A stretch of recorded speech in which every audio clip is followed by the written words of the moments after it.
I'm here with Kim Robinson, owner of Robinson Transport in Salina, Utah.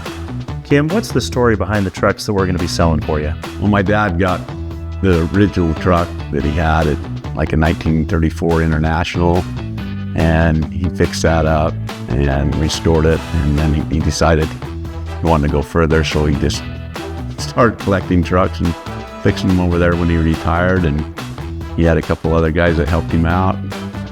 They just built like 60 trucks. So Kim, looking at these trucks, they're amazing.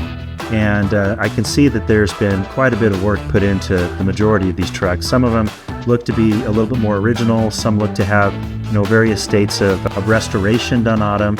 But in your experience, is there one or two trucks that you can think of that have had maybe a little bit more work or extra work done on them than others? Yeah, there's a couple. There's probably be the two tanker trucks that's probably had the most delicate work and stuff done to them, and one being buffed out, all aluminum, and but they all, he liked to fix them all to the original state or get them as close to it as he could, and they spent a lot of time on probably 90% of them in there and tried to get them back to the original and everything, to the original state.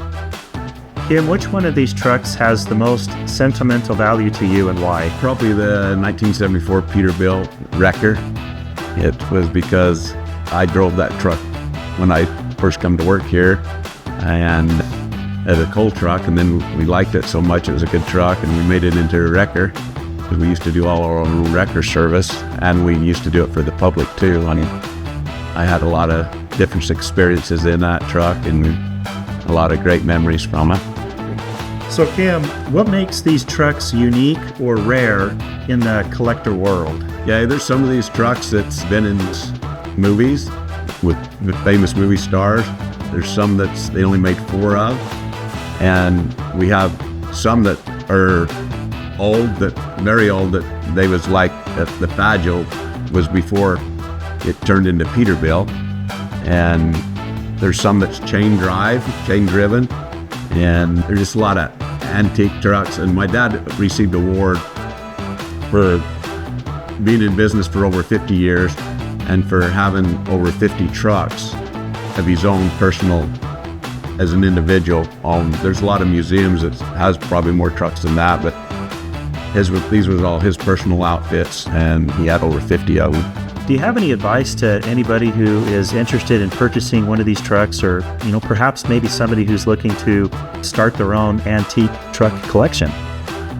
Yes, I think that if they get a truck they like or buy one, then go all in on it. Fix it up and get it like you want it, and use it, drive it, and get it out that the public can see it. A lot of people like to see these things, and I think sometimes we get too involved in it and get too many of them, and then we don't get them all fixed up the way we want them.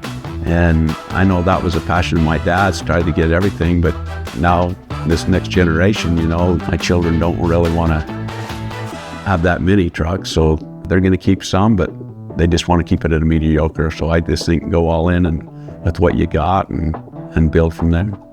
So Kim, why did you choose to sell through Ritchie Bros, and where do you hope some of these trucks go next?